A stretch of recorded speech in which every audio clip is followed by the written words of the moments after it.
എന്റെ കൃഷ്ണാബായി ഇതുപോലെയായിരുന്നു. എന്ത് ചെയ്യാ?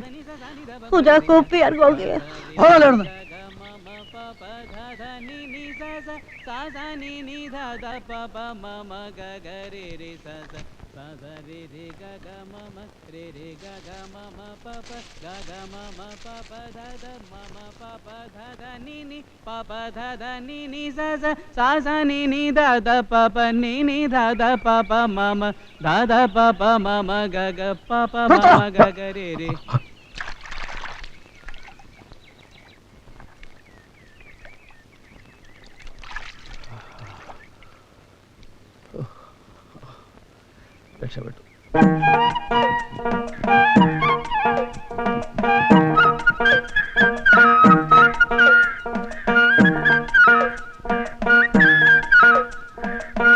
എന്താ മാഷ തർക്കിച്ചു നോക്കുന്നത്? ഒന്നുമില്ല, മുമ്പ് കണ്ട മാതിരാ? ഇപ്പൊ ചെറിയ ചേഞ്ച് ഒക്കെ അല്ലേ? മേക്കുമ്പോ ഒരു ചേഞ്ച് ഒക്കെ ഉണ്ട്. ഏതാണ്ട് പുലിക്കളിക്ക് മേക്കപ്പ് ചെയ്ത പോലെയാ. ആ തമ്പുരാട്ടി എഴുന്നള്ളില്ലോ. എന്താണ് മീരാബായി, രാവിലെ എണീറ്റാല് ഒരു കപ്പ് കാപ്പി തരാൻ ആളില്ല. തോന്നുമ്പോ വരാനും പോകാനും എന്താ സർക്കാർ ഓഫീസറ്റാ? മാസം കൂടുമ്പോ ശമ്പളം എണ്ണി തരുന്നില്ലേ? ആഹാ, നിങ്ങൾ തരുന്ന ഉലുവയ്ക്ക് ഇങ്ങനെയൊക്കെ ചെയ്യാൻ എനിക്ക് പറ്റുള്ളൂ. അതെന്താ മാഷെ, നിങ്ങൾ കൊടുക്കുന്നത് കള്ളനോട്ടാണോ? മാഷി മിണ്ടാതിരി. ഇതൊക്കെ കേൾക്കേണ്ട വല്ല കാര്യമുണ്ടോ? ഞാൻ ബോംബെയിലായിരുന്നപ്പോ എന്റെ കൃഷ്ണാബായി. ബോംബെയിലെ കിട്ടാവ് തുറക്കണ്ട, അതോടെ നിർത്തിക്കാളെ. കുറെ കാലായി ഞാനിത് കേൾക്കാൻ തുടങ്ങിയിട്ട്. അല്ല, നിങ്ങൾ എന്തിനാ ഈ ഒച്ചയും ബഹളമൊക്കെ കൂട്ടണേ? ഒരു ഗ്ലാസ് ചായ. ചായക്കാ? ഞാൻ ഇന്നലെ ഇവിടുന്ന് പോകുമ്പോ ഒരു ബക്കറ്റ് ചായ തിളപ്പിച്ച് വെച്ചിട്ടല്ലേ പോയത്. ആ എന്നാ ഗുസ്തി പണ്ടാറക്കാലൻ ആ ചായ മുഴുവനും ആ പാവം കുടിക്കാൻ വഴിയില്ല.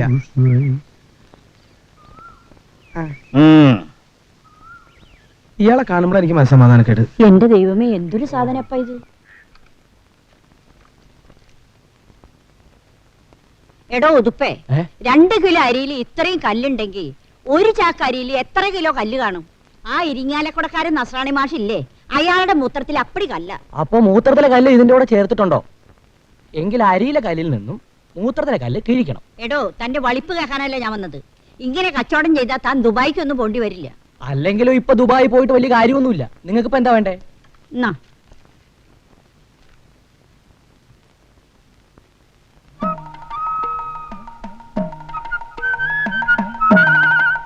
താനെന്താണ്ട് ഈ കള്ളന്മാരെ നോക്കണമാതിരി നോക്കണത്?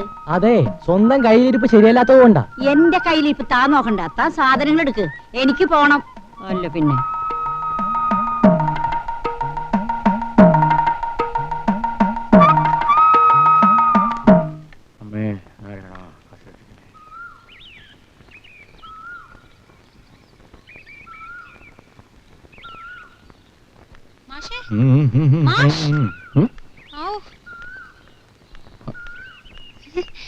എന്റെ മാഷെ, മാഷ ഒന്ന് തനിച്ച് കിട്ടാൻ വേണ്ടി ഞാൻ എവിടൊക്കെ അന്വേഷിച്ചെന്നറിയോ?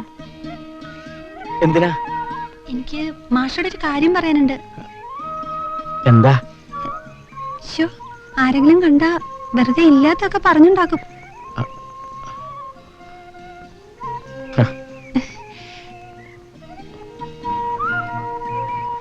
മാഷിന് ബുദ്ധിമുട്ടാവോ? ഇല്ല. ചിലപ്പം ബുദ്ധിമുട്ടായാലോ? പിന്നെ നീ ഒന്നും പറയരുത്. ഇല്ല. അയ്യേ മാഷേ, ആരുമില്ല മാഷേ.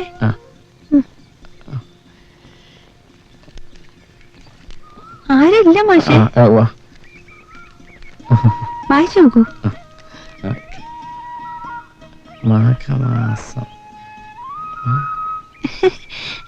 ഇതെന്താ കവിത? കവിതയോ? പിന്നെ മാഷെന്താ വിചാരിച്ചേ? ഞാൻ വിചാരിച്ചു എന്താ വിചാരിക്ക. അല്ല, ഞാൻ ഒന്നും വിചാരിച്ചില്ല. കുട്ടി കവിത എഴുതുവോ? ഞാനിതൊരു പഴയ വീക്കിൽ നിന്ന് പകർത്തിയതാ. മാഷ് എനിക്കിതൊന്ന് ട്യൂൺ ചെയ്ത് തരുമോ?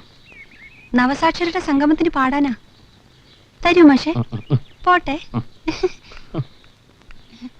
എനിക്ക് വലിയ ഇഷ്ടാ.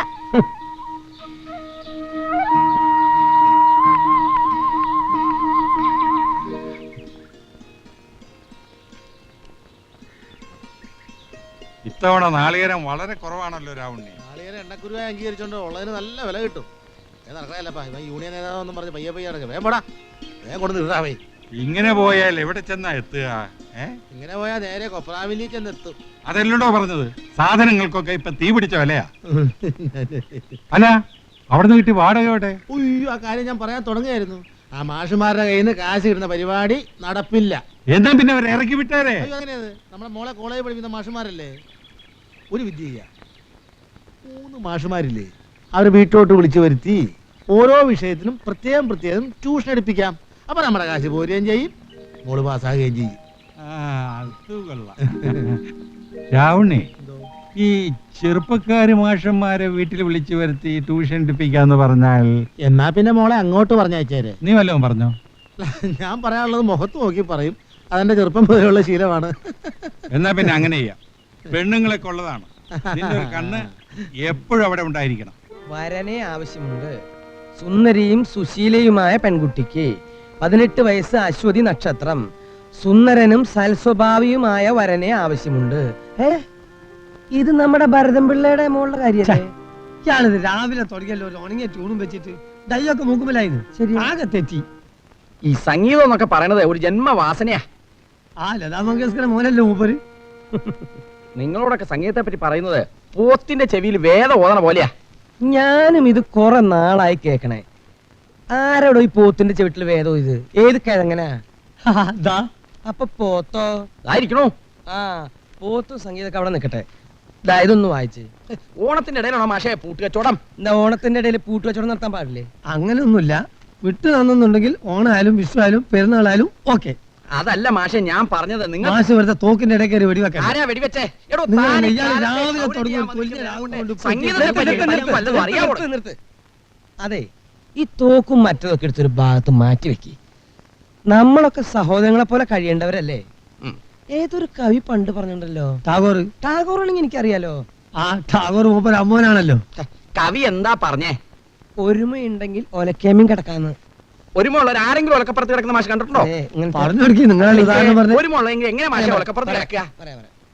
ഒലക്ക് വീതി ഉണ്ടെങ്കിൽ കിടന്നു. വീതിയുള്ള ഒലക്കല്ല, കിടക്ക. കുറെ കാലം ഈ തൊഴിൽ ഉദാഹരണം കൊണ്ട് കിടക്കണേ. ഞങ്ങൾക്ക് വസൂരി തീരാന്ന് പറയട്ടാ. ഗണപതി മാസം ഞങ്ങളെ യുക്തി പോലെ എന്തെങ്കിലും. അല്ല രാവുണ്ണിയോ? അല്ല, മറ്റവർ രണ്ടുപേരും എന്ത് ചെയ്യും? അവര് പിന്നെ നല്ല സുഖമില്ല, കിടപ്പാ. എന്താ സുഖം? വസൂരിയ കൂടിയ സൈസാ. അയ്യോ, അപ്പൊ ഞാൻ വന്ന കാര്യം നടക്കില്ലല്ലോ. അത് പിന്നെ വാടകയുടെ കാര്യമല്ല, അതങ്ങോട്ട് എത്തിക്കാം. അതല്ലേ, ഭരതൻ മുതലാളിയുടെ മകള് കവിതയുടെ കാര്യം പറയാൻ വേണ്ടി വന്നതാ, ട്യൂഷൻ എടുക്കാൻ. അല്ല, രാവിലെ വന്ന് ആര് പറഞ്ഞു? നിങ്ങൾക്ക് വസൂരിയാണെന്ന് ഇങ്ങനെ പറഞ്ഞു തന്നെ. പക്ഷെ നിങ്ങൾ അങ്ങനെ പറഞ്ഞോ? ഞാൻ വാടക വാങ്ങിക്കാൻ വന്നാന്ന് വിചാരിച്ചു. കുട്ടികളെ പഠിപ്പിക്കുന്ന ആളല്ലേ, എന്നിട്ട് ഇങ്ങനെ നുണ പറയാ? ഞങ്ങൾക്ക് വസൂരി ഒന്നും ഇല്ല കേട്ടോ. വേണമെങ്കിൽ എന്നെ കെട്ടിപ്പിടിച്ചെന്നാ. ഇനി മുതൽ വാടക വേണ്ടെന്നും പകരം ട്യൂഷൻ എടുത്താൽ മതി എന്നും മുതലാളി പറഞ്ഞു. അയ്യോ, ശരി, അപ്പൊ ഞാൻ പോട്ടെ. ഒരുമാതിരി മനുഷ്യനെ വടിയാക്കണ പരിപാടി ഉണ്ടല്ലോ. ഈ അവിഞ്ഞ വർത്താനം വേണ്ട. മേലിൽ ആര് വാടക വെച്ചു വന്നാലും ഞങ്ങൾക്ക് വസൂരി തന്നെ പറഞ്ഞേക്ക്. അതെ, പട്ടണ ഞാൻ കൂടെ താമസിപ്പിക്കാൻ തീരുമാനിച്ചതാ.